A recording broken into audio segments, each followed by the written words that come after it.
ബിസ്മില്ലാഹിർ റഹ്മാനിർ റഹീം. മഹാനായ മുഹമ്മദ് മുസ്തഫ സല്ലല്ലാഹു അലൈഹി വസല്ലമ തങ്ങൾ നമുക്ക് പഠിപ്പിച്ചു തരികയാ. ഹബീബായ തങ്ങളാ നമുക്ക് പഠിപ്പിച്ചിരുന്നത്. മക്കളുണ്ടായാ പോരാ. ബഹുമാനപ്പെട്ട സൈനുദ്ദീൻ മഖ്ദൂം റളിയല്ലാഹു അൻഹു തന്റെ ഫത്വൽ മുഈൻ രേഖപ്പെടുത്തുന്നുണ്ട്. അവ്വലു വാജിബുൻ അലൽ അബാ, ഒരു വാപ്പാക്കൊരു പൊന്നുമോൻ ഉണ്ടായാൽ, ഒരു ഉമ്മാക്കൊരു പൊന്നുമോൻ ഉണ്ടായാൽ ആദ്യമായിട്ട് പഠിപ്പിക്കേണ്ടത് എന്തെന്നറിയോ? പൊന്നുമോ വരുമ്പോ ഉമ്മ എന്ന് പറഞ്ഞ് പഠിപ്പിക്കും, വാപ്പ എന്ന് പറഞ്ഞ് പഠിപ്പിക്കും. ആദ്യമായിട്ടൊരു പൊന്നു കുഞ്ഞുണ്ടാകുമ്പോൾ അവനെ പഠിക്കുന്ന സമയം ബോധമാകുമ്പോ അവനെ പഠിപ്പിക്കേണ്ടത് എന്തെന്നറിയോ?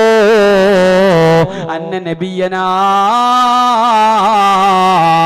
ബുഇസ ബിമക്ക, ആദ്യം പഠിപ്പിക്കേണ്ടത് അതാണ്. ജനിക്കുന്നതിന് മുമ്പേ വയറ്റിൽ കിടക്കുന്ന കുഞ്ഞിനെ നോക്കിയിട്ട് ഡോക്ടറാക്കണം, എഞ്ചിനീയർ ആക്കണം, ഏറ്റവും വലിയ ഭൗതികമായ വിദ്യാഭ്യാസം നൽകണം, ഇന്ന സ്കൂളിൽ ചേർക്കണം, ഇത്ര പണം മുടക്കണം, അധികാരത്തിന്റെ സോപാനത്തിൽ മക്കളെ വിരാജിപ്പിക്കണം, അമേരിക്കയിൽ വിടണം, ലണ്ടനിൽ വിടണം, വിട്ടോ കുഴപ്പമില്ല. പക്ഷേ വാപ്പയാരാണെന്നറിയാത്ത മക്കളാവല്ലേ. 2 നില വീടുണ്ടാക്കിയിട്ടിട്ട് പൊന്നുമോനും 2 നില വീടുണ്ടാക്കി അമേരിക്കയിൽ നിന്നാണ് ഉണ്ടാക്കിയത്. അവൻ നാട്ടിൽ വന്നപ്പോൾ പഴയ വീട്ടിലുള്ള തന്റെ പൊന്നുമ്മ മരണപ്പെട്ടപ്പോ അവൻ പറഞ്ഞത് എന്തെന്നറിയോ? ഇത് ഈ കേരളത്തിൽ നടന്നതാ വാപ്പാ. ആ പൊന്നുമോൻ പറയാ, ഉമ്മാടെ മയ്യത്ത് എന്റെ വീട്ടിൽ കയറ്റല്ലേ. പെരതാമസം കഴിഞ്ഞിട്ട് 2-3 ദിവസമേ ആയിട്ടുള്ളൂ. മയ്യത്ത് കയറ്റാൻ ഈ വീട് പര്യാപ്തമായിട്ടില്ല. പ്രായമായ ഉമ്മ വീട്ടിൽ മൂത്രമൊഴിക്കുന്നതിന്റെ പേര്, കാഷ്ടിക്കുന്നതിന്റെ പേര് വൃദ്ധസദനത്തിൽ കൊണ്ടാക്കിയ നാടാണ് നമ്മുടെ കേരളമെങ്കിൽ എന്തുകൊണ്ട് സംഭവിച്ചു എന്റെ പ്രിയപ്പെട്ടവരെ? അല്ലാഹ് ആരാണെന്നറിയില്ല, അള്ളാന്റെ റസൂൽ ആരാണെന്നറിയില്ല. നിങ്ങൾക്കറിയുമോ കേരളത്തിന്റെ ഏറ്റവും വലിയ സാക്ഷരത ജില്ല കോട്ടയം ജില്ലയാ പ്രിയപ്പെട്ടവരെ. 100 കണക്കിനോളം വൃദ്ധസദനങ്ങളുടെ കേദാരമായി കോട്ടയം ജില്ല മാറിയെങ്കിലും മലബാറിന്റെ മലപ്പുറം ജില്ലയിൽ വൃദ്ധസദനങ്ങളില്ല. എന്തുകൊണ്ടില്ല? അവിടെ ഉമ്മയെയും വാപ്പയെയും കൊണ്ട് കുഴിച്ചു മൂടാനും കുഴിയിൽ തള്ളാനുമുള്ള ബോധമില്ലാത്തവരല്ല. എന്റെ പ്രിയപ്പെട്ടവരെ, ശക്തമായ കണക്കെടുത്തിട്ട് എന്റെ പ്രിയപ്പെട്ടവരോട് പറയാ, മക്കൾക്ക് ദീനില്ലേ? നിങ്ങളെ ഖബർ അനാഥമാ. മക്കൾക്ക് ദീനിയായ ബോധമില്ലേ? നിങ്ങളെ മയ്യത്ത് അനാഥമാ. ഉമ്മ വെറുതെ പറയല്ല. തിരുവനന്തപുരം ജില്ലയിലെ മംഗലാപുരം എന്ന് പറയുന്ന സ്ഥലത്തൊരു മയ്യത്ത് കാണാൻ പോയി. കൂട്ടുകുടുംബക്കാരുടെയാ കാണാൻ പോയി. മയ്യത്തടക്കുന്നത് അകലെ ഒരു പള്ളിയിലാ. സുബ്ഹാനല്ലാഹ്, അവിടെയുള്ള ആളുകളുടെ സംവിധാനങ്ങളും എന്തെന്നറിയോ? മയ്യത്ത് ഇറക്കി വെക്കാൻ അറിയില്ല.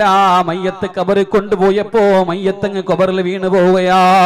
എറണാകുളം ജില്ലയുടെ പള്ളിയുടെ മുടിക്കൽ പള്ളിയുടെ ഖബർസ്ഥാൻ നിങ്ങൾ വന്നിട്ടുണ്ടോ? എത്ര ആലിമീങ്ങളെന്നറിയോ? എത്ര സ്വാലിഹീങ്ങളെന്നറിയോ? തൽക്കീന് ചൊല്ലാനും ദിക്റ് ചൊല്ലാനും മയ്യത്തിന് ബഹുമാനത്തോട് കൂടി കൊണ്ടുപോയി പള്ളി വെച്ച് നിസ്കരിക്കാൻ അറിയാത്ത മക്കളുടെ കാലമാ. വിദേശത്ത് മാത്രം പഠിച്ച പൊന്നുമോൻ വാപ്പാടെ മയ്യത്ത് നിസ്കരിച്ച കഥ എന്റെ പ്രിയപ്പെട്ടവരെ നിങ്ങൾക്കറിയോ? അവൻ ഉമ്മാനെ പരിചരിച്ചിട്ടില്ല, വാപ്പാനെ നോക്കിയിട്ടില്ല. അവൻ 22 വയസ്സായപ്പോ അമേരിക്കയിൽ പോയതാ. പിന്നെ വന്നത് ഉമ്മാടെ മയ്യത്ത് കാണാനാ. അവൻ 1ാമത്തെ തക്ബീർ കെട്ടി, 2ാമത്തെ തക്ബീർ കെട്ടി, 3ാമത്തെ തക്ബീർ കെട്ടി. ഫാത്തിഹ ഓതിയോ ഇല്ലയോ അല്ലാഹു അഅലം. 4ാമത്തെ തക്ബീർ കെട്ടിയിട്ട് നിർത്തിയില്ല. അവൻ 5ഉം കെട്ടി, അവൻ 6ഉം കെട്ടി, 7ഉം കെട്ടി.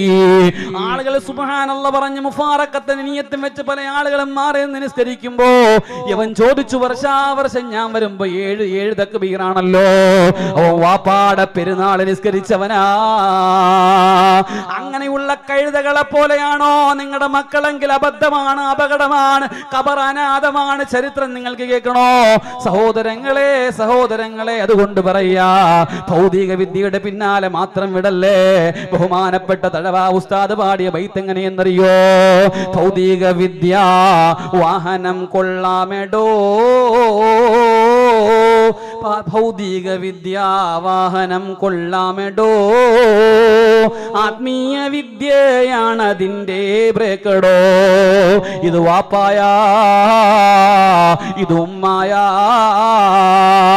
ഉമ്മാടുത്ത് ശബ്ദമുയർത്തി സംസാരിക്കാൻ പാടില്ല.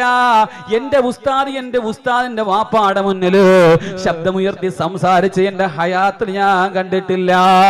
എന്റെ പ്രിയപ്പെട്ടവരെ, നമ്മൾ ഉമ്മയോട് പലപ്പോഴും പറയും, നിങ്ങൾക്ക് സുഖമില്ലേ, ഒന്ന് മിണ്ടാതിരുന്നൂടെ തള്ളേ. ഉമ്മാനോടാ പറയുന്നത്, പെങ്ങളെ നിങ്ങളുടെ മക്കള് നിങ്ങളോട് പറഞ്ഞിട്ടില്ലേ. എന്നാൽ ദാറുൽ ഹുസ്നയിൽ പഠിപ്പിക്കുന്ന ഖുർആന്റെ ആയത്ത് എങ്ങനെയെന്നറിയോ? അവര് പഠിക്കുന്ന ഹിഫ്ദിന്റെ ഖുർആന്റെ ഉള്ളിൽ എന്തെന്നറിയോ? മക്കളെ അങ്ങനെ പറയല്ല.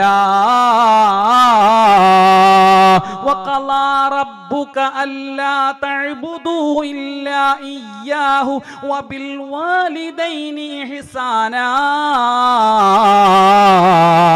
വബിൽ വാലിദൈനി ഇഹ്സാനാ. എടാ, വാപ്പയോടും ഉമ്മയോടും നല്ലവണ്ണം പെരുമാറടാ, നല്ലവണ്ണം പെരുമാറടാ.